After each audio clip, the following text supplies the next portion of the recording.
Okay, so today I've decided to do something very, very special. So I said in my first video that I would eventually be doing anime series reviews, where I would watch the series twice, once as a casual watch, and second time in review mode, and come back to you guys on my impressions on the series, my feeling overall, whether I thought the series was good or not, what was the high point of the series, and whether or not I think this series is worth you guys watching in the first place.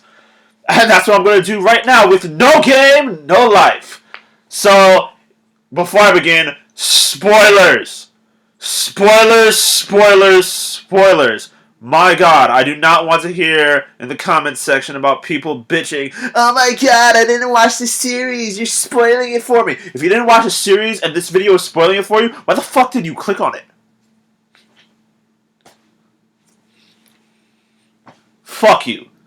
Second, I will be giving a rating at the end of the video, and also, I don't know how often I'm going to do this. I'm definitely going to do this more often, but it might be a video every 2 to 3 weeks. I'll do a series review, and I'm not sure whether or not I can do it as much as I want to, because frankly speaking, one, I don't know if I have the time, and two, most series, unlike No Game No Life, are extremely, extremely long. Like, if I were to try and do this with a series such as One Piece, Jesus Christ, it would take me months just to watch it once, let alone to watch it a second time in review mode. I would lose my shit. I would just lose my shit. Like, it would be far too much for any one person to do at one time without it taking a long ass time. So let's get into the review. So No Game No Life revolves around these two characters, Shiro and Sora, who are hikomori neets. If you're not familiar with those terms, a hikomori is essentially, well, it's the Japanese word to describe a shut-in. And these guys are shut-ins to extreme levels. Like, they probably haven't gone outside of their apartments in maybe months, let alone. Let me just try and keep focus. And the other term, NEET, stands for Not in Education, Employment, or Training, hence the acronym. The two of them have grown a sort of legend of themselves online in MMORPGs as an undefeatable group of players known as Blank, which is kind of a joke because it's the kanji for Sora and Shiro, if you put them together, forms the kanji for Blank, which is why their username is always left blank. And in all honesty, I was kind of worried about that, because if you watch the first 2 minutes of the show, you kind of get this Sword Art Online MMO feel, and I was worried about that because I'm tired of shows like Sword Art Online. I do not need that in my life, and I definitely don't need another dot hack sign. Oh my god, the horror. The unholy horror. But that's not the point. Because of their immense skill in games, they have been challenged by someone to a simple chess game. A chess game to which they win after days. And it turns out that the person who challenged them was the all-powerful god of another world, Tet, who invites them into his world and says,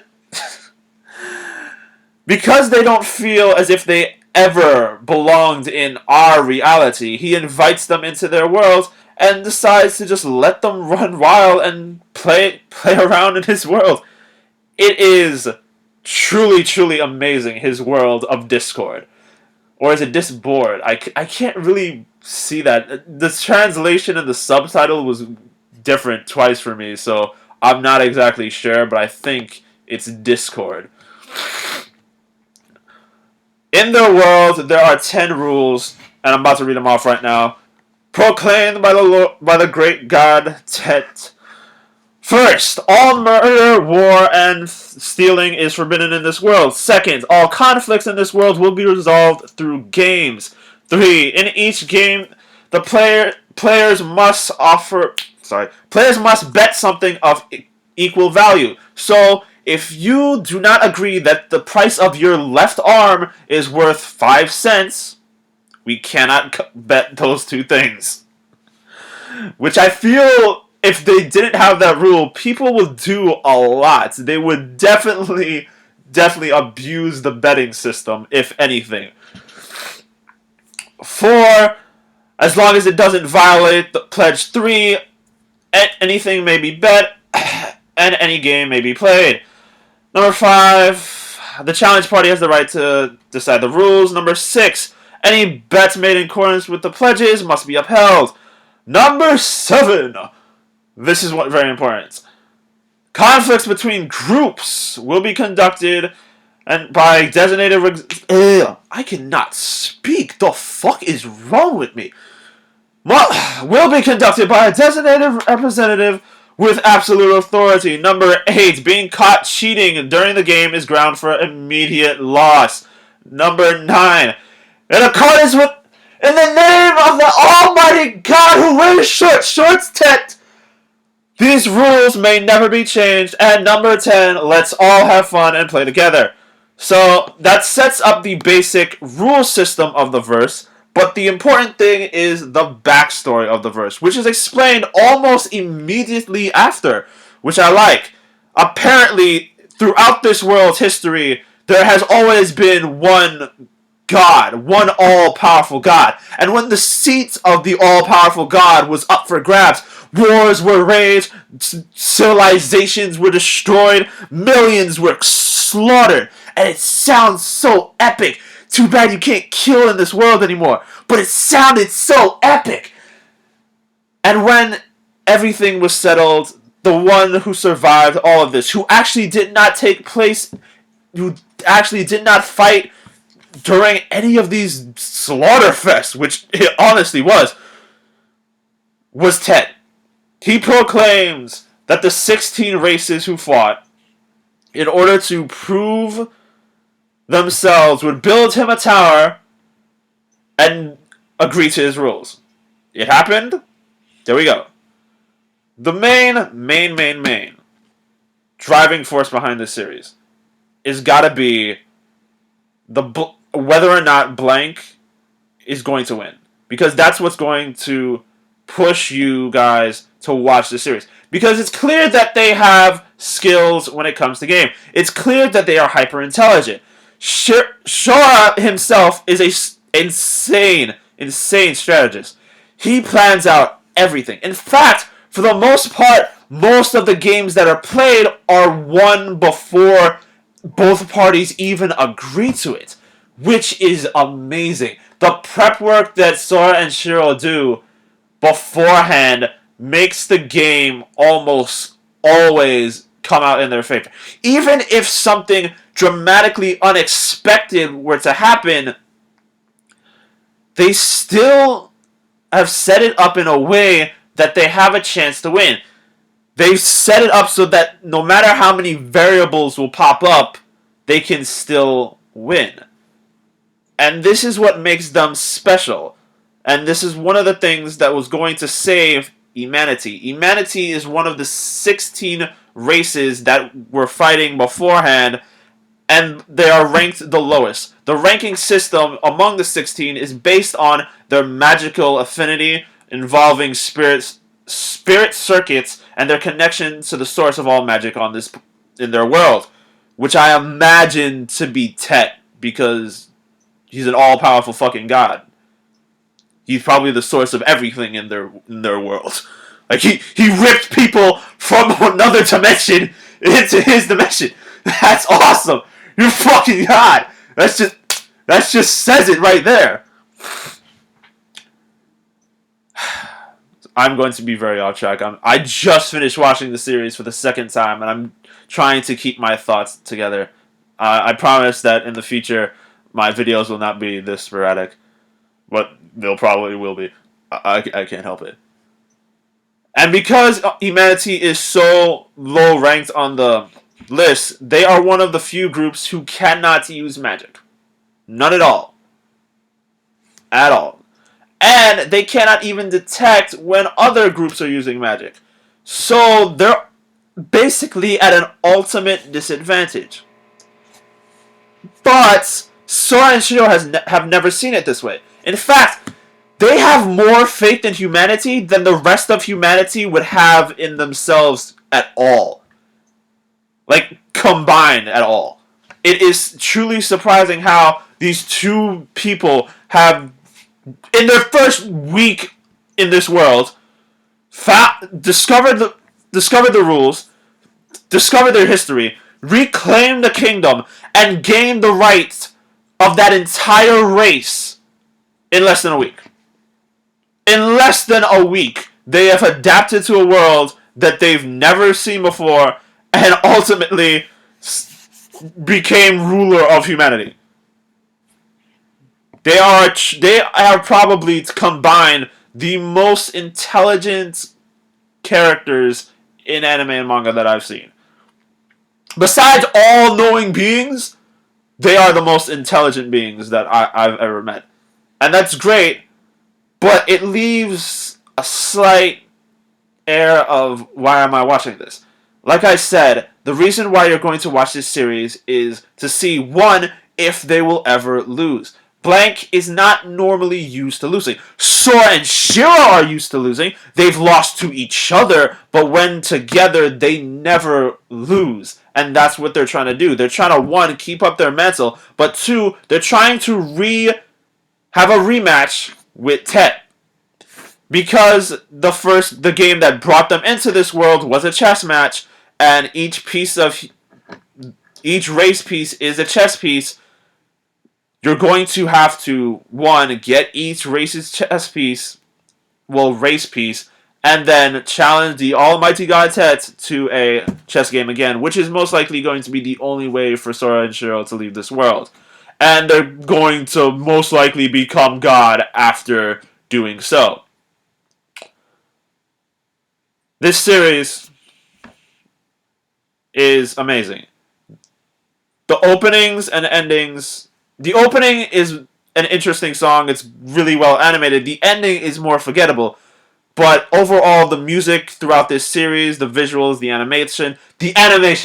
Oh my god. The animation is really nice. How everything is smooth and well lit. But I think my favorite thing is the colors. It looks like someone flipped this bitch from RGB to CNYK. There is so much cyan and magenta in this. And there's so much blending. Like, it's so beautiful. It's truly, truly amazing how they did this. I mean, other series have done the whole cyan and magenta. JoJo's Bizarre Adventures flips their colors from time to time in certain scenes. But it's never to such an amazingly... One, it's never sustained throughout the entire series. And two, it's never so beautifully polished. It's so amazing. It's awesome. Now, there's one major problem with the series that I imagine most of you have felt. During the course of the series, at a point, Sora decides to bet his existence. And that's awesome. It's so awesome that, one, you could bet your existence, but two, that he actually was willing to do it. He bet his existence. That's crazy.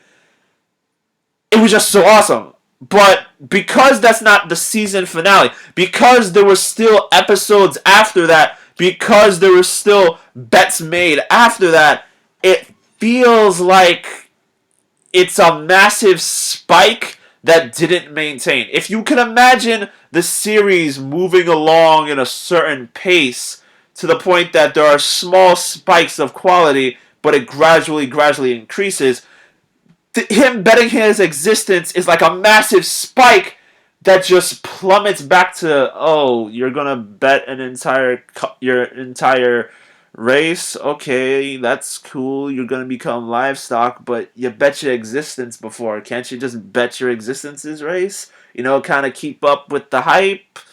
It's just the hype spiked middle of the show, and then just drops off slightly. It's not like the quality of the show drops off, but the hype does, and the hype sort of impacts how well you enjoy the show. In all honesty. That's why most people try to avoid shows with hype. And yes, this show does have a significant amount of hype. God, I'm trying to focus. So, my verdict. My verdict for this show is definitely watch it.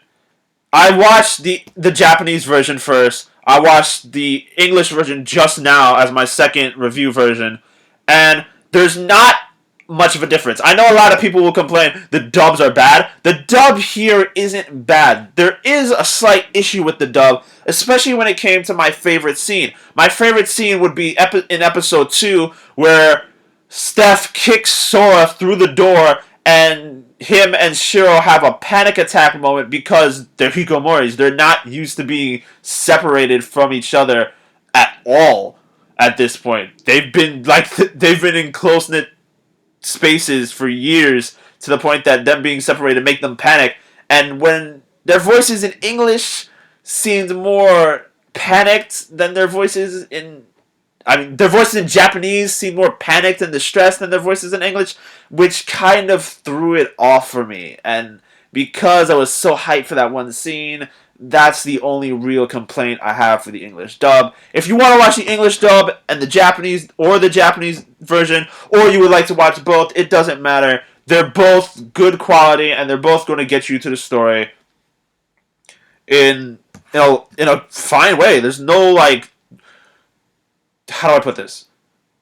There's no changing in the dialogue to the point that they're just adding filler content to match the mouth movements. We've all seen this with series like Pokemon and Digimon and other series like High School of the Dead, where they made the I Like Turtles meme in it. That was weird. They were just adding content for no reason. That's not going to happen in this dub. It didn't happen, so there's no reason to worry. I give this series an 8.8. It's a seriously solid series, and it's a great show. I honestly want Season 2 to come out as soon as possible. I really want to know what happens. What happens with the other races? Where is the old Deus? How are you going to challenge the old Deus, and what game are they going to play? And ultimately, I know for a fact a game of chess against Tet is not going to be as simple as a game of chess. It's going to be some crazy shit, and I want to see that. And I want to see how amazingly epic it is. I just want to see this series come back. Like, rate, subscribe. I will see y'all for the next. Vote in the comments. What do you want me to review next? I may review what you vote for. I may just pick something at random. Who knows? Like, rate, subscribe. I'll see y'all for the next.